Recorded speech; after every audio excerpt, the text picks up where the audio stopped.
Gusto niyo bang ma-achieve tong look na to? Then, keep on watching! In this house, there's some hoes in this house. There's some First step 1, okay makita, sorry.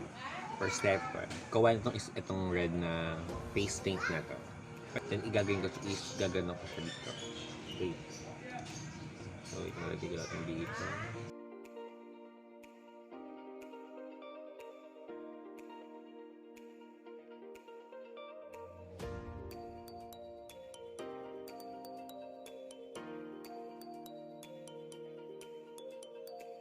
So yun, outer corner lang ang eye. Yun lang natin.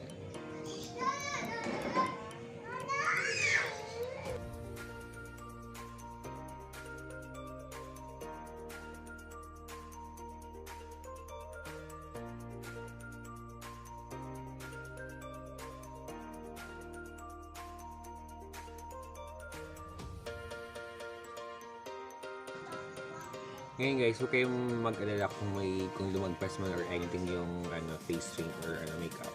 Kasi lagi tayo may cotton bud makeup remover para i-clear that off yung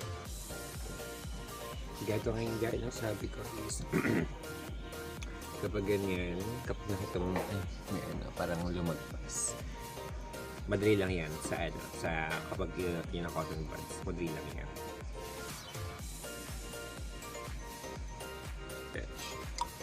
Sabi ko, ito ang cotton buds tayo. Ito yung gagamitin natin for clearing or para i-finesse yung pinaka-makeup.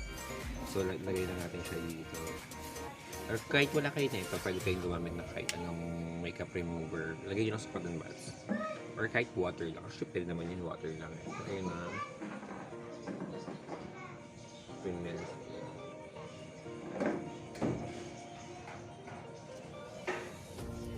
Diba?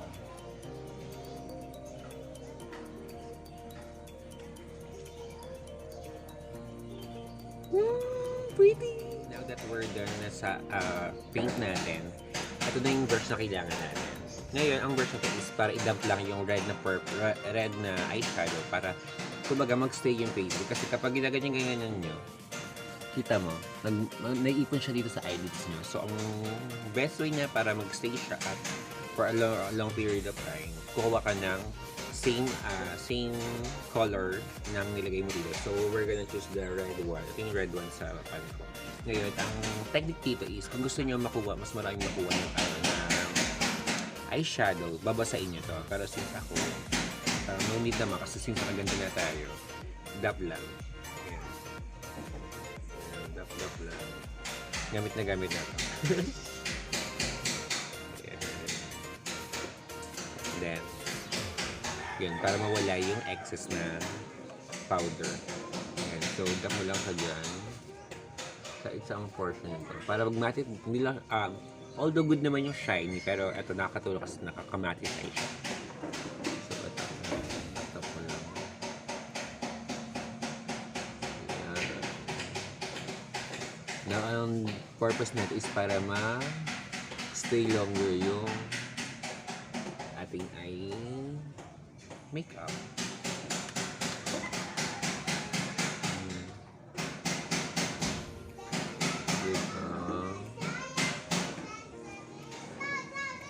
Ngayon kayo magkaroon ng problem sa sa panglumagpas man to kasi there always a cotton buds para mag-help.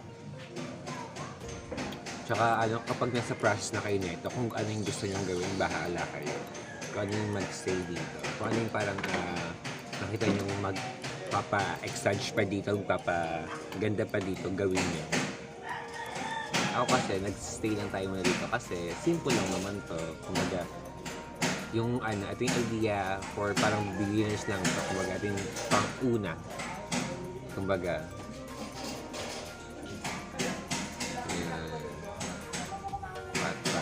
pat lang. Yan. So, ayun na, diba guys, sabi ko sa inyo is magkakaroon ko siya ng kung saan siya mapupunta yung powder. So, at ito pa rin taga yung purpose nila para ano. So, ayun na nga. Clean lang.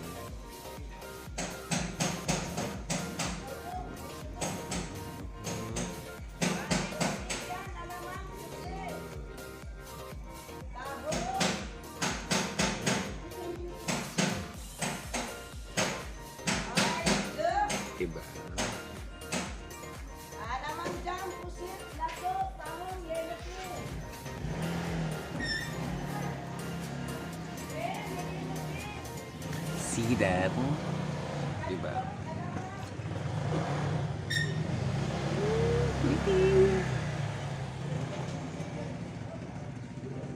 Yan. So, I think we're done na dito. Then, let me do the other eye. Then, papakita ko sa inyo the final look. Ito yung small natin. So, bali, digyan ko na siya ng highlighter dito, and dito sa middle part. Then, yung lower part naman natin, nagyan ko na siya ng red eyeshadow para medyo may ganun pang ganun reaction. Diba? Diba? So, ayun na nga guys. Ito yung final look natin. Diba, napakadali lang yung process. Gaya ka lang ng face paint na red. Dap mo lang ng eyeshadow na red. And you're done. Kaya kung may gusto kayo i-add, gawin nyo. Pat ako, ganun ginawa ko. Diba? Simple lang. Ganun na kadali. So, kung may other suggestion kayo or other na gusto nyo pang ipagawa sa akin, comment down below lang kung anong mga gusto nyo pa. Then, please do like, share, and subscribe my video. And thank you guys. This is how you slay quarantine. This is how you slay everyday look kahit naka-face mask kayo.